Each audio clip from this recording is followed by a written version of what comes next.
Hey, what's up? This is Ricardo, and in this video I'll show you how to remove the speakers from a Dell Latitude E6230. If you're looking for parts for this laptop, go to our website and use this coupon for a 5% off discount.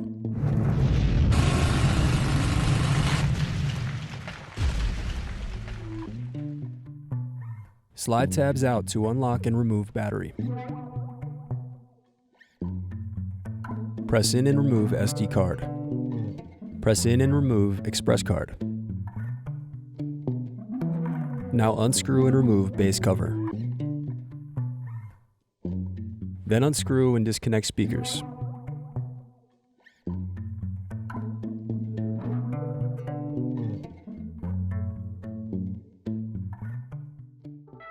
Thanks for watching.